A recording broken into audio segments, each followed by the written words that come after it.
Wawalin baynu gara duruu dagate jaalalate nyata gaafa dura funyaan murtee afaan keesse addaana buufte gara gubbaa malee wawalin buune gara duruu dagate jaalalate nyata gaafa dura funyaan murtee afaan keesse laalaana buufte gara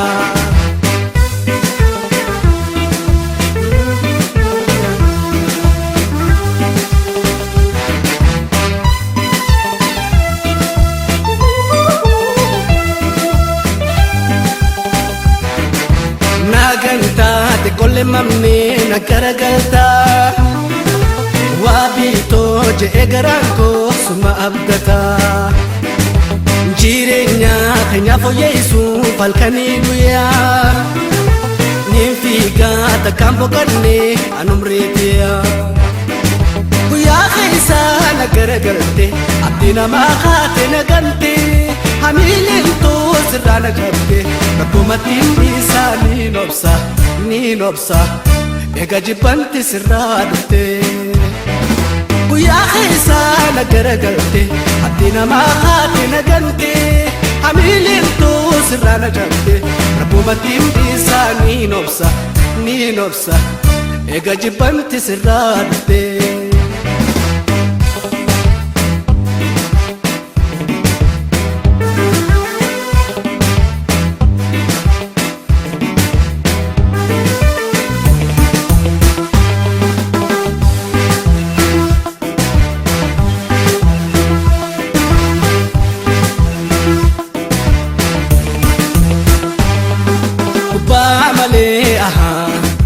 wawalin baynu gara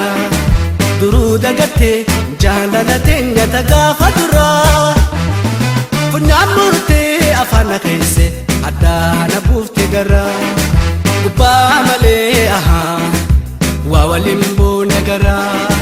duruu dagate jaalalate nyata gaafa dura funyaan murtee afaan keesse laalaana buufte gara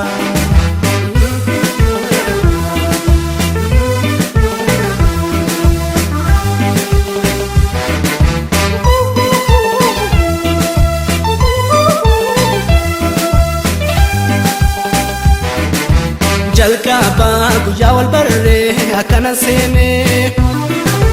wal damnaa je'eeti kollee hawaasni mamne jalaataanii wal dhaabuunis duruuma jira wal dhabnee been nagaayaatti anis sabra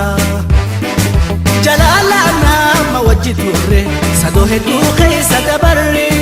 maqaa kee haamtu waasin kaasu hiringo daayoo wal dabarres mi'a jireenya wajjin garree jalaalaan hamma wajji turre sadoo hedduu keessa dabarre maqaa kee haamtu waasin kaasu hiringo daayoo wal dabarres mi'a jireenya wajjin garree